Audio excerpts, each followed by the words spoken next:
Well, thank you so much, Dr. Latorre, for joining us today to give us an update here in the city of Vicksburg about COVID-19. It's affecting a lot in which we do things. Let's talk about it. Yeah, well, good afternoon, and thank you, Mr. James, for the opportunity. Certainly, numbers are going up, not just in Vicksburg, but everywhere. The numbers that we are seeing more, especially the numbers of people that end up hospitalized, are the people who are unvaccinated. They have not received the COVID-19 vaccine. About 80% of the patients hospitalized now are in that group, and the people that have been vaccinated still can get the infection, and I have seen it probably about 5 in my practice, but the symptoms are mild and they have been doing well. I'm able to keep them at home, treat for the symptoms, and if they get a little more complicated, we can do an infusion, and they tend to do well. So the advantage of that is you don't need to go to the hospital. So, now, Dr. Latorre, there's a lot of hesitation with this vaccination. A lot of people are very hesitant with to get out there and get it. I do understand. It's a new technology. You know, we didn't have it several years ago. It was also done very quickly, so that causes a lot of hesitation. This is a different technology, and in the U.S. and in Europe, we have been working with that technology, but not at the scale that you see now. When COVID came to the U.S., we didn't have a vaccine. We needed to generate one quickly, and this was the method that we can achieve that. There was a lot of money that was invested, not only by the U.S. government, but Canada, Europe, and in the Far East. There was a lot of investment to try to come up with a vaccine that would help protect people. And so large amounts of money went into developing that, and that infusion of money with people who have been working globally together end up in us coming up with multiple vaccines. Pfizer first, followed by Moderna, then the Johnson & Johnson vaccine, and then there's a few others.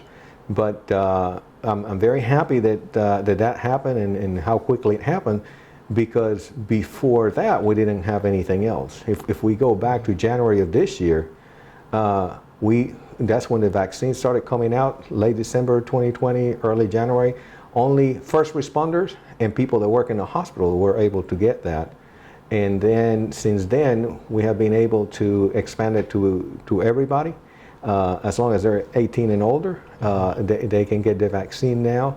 And another great success is that now you don't, if you don't want to go to your clinic or see your physician or primary care providers, you can go to the pharmacy and get it. So it's readily available, and it has worked very well. I had it in December, my first dose, then I had my second dose in January, and I never had any problems. Didn't interrupt my work in my regular life, so I feel blessed for that.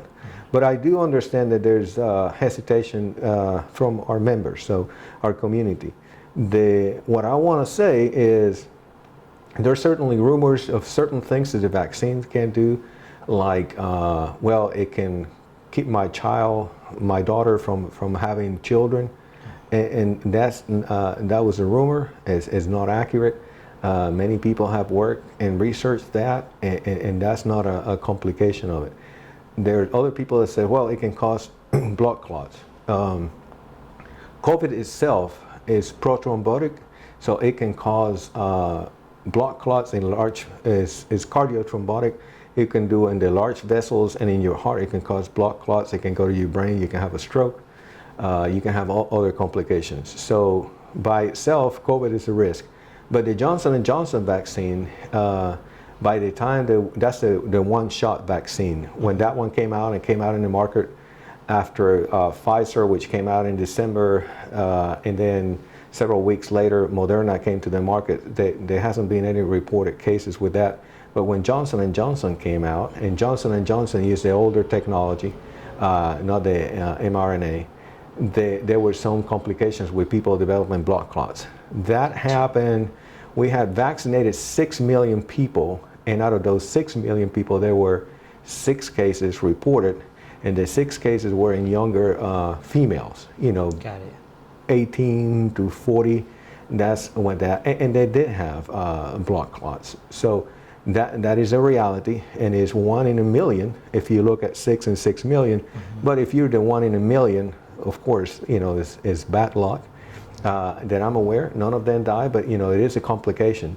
So then they withheld the vaccine, and they were doing more research, and there's a risk that could happen. So more specifically with that vaccine, the other ones we haven't seen that happen. It's a decision that the patient has to discuss with their physician or other primary care providers that they're seeing to determine if that's a good choice for them or not. But if you don't like that one, certainly Pfizer and Moderna are viable options, and they're available everywhere. So, Dr. Latorre, what are some things people can do to obviously continue to stay safe because we're still in a pandemic? Yes, I tell you what has worked and is relatively economical and easy to do. Social distancing whenever possible works well. Wearing the mask is easy. It could be annoying to some people. I do understand that, and I respect that, especially when it's hot outside. And Mississippi gets humid, it gets hot, and it's difficult. So if you're by yourself or you're with your family at your house, you don't have to.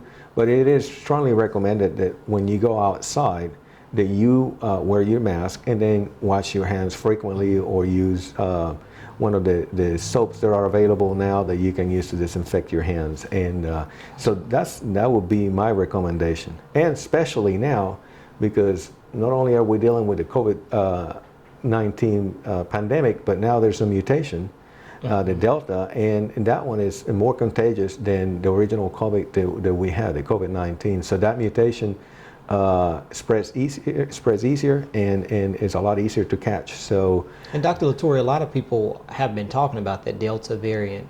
It's not real. The misconceptions that are out there about it, I can't catch it, I haven't caught it yet, so it's not going to bother me. How do we deal with those misconceptions? Well, my job, and as a physician, is to work with my patients and my community to share information. And I think information is very valuable, because once that you have it, you can make a decision. That decision might be different from what I would expect, but I would respect that. I just want you to have the information to make an educated decision. If you haven't gotten COVID, I'm extremely happy for the people that haven't, and I hope they don't. But the best way to do it is just to be proactive and not wait until you get it. The new variation, the Delta, is more contagious. And then once that you get it, if you're not vaccinated, these are the people that end up doing worse, and they're 80% of the people that are hospitalized now. What the issue is you might get it and you might not have a lot of symptoms, but the person next to you might get it and get very complicated, end up in the hospital, and depending if they have other medical conditions or their age, they could even die. So I couldn't tell you who's going to get very sick and who's going to have mild upper respiratory symptoms and do well. But it is more contagious. And anybody that has been affected by a virus, like the flu is a virus, the flu mutates too. That's why sometimes we do really well with vaccinations in a year, and there are other years that we don't do very well. We're trying to say, okay, based on what we saw last year, this vaccine should work very well. And sometimes works great, and sometimes, we only get 40% effectiveness in the vaccine. So virus mutate, and they will continue to mutate. Perfect. Well, thank you so much for your time, Dr. Latorre, Of course. for today. Thank you. Appreciate you.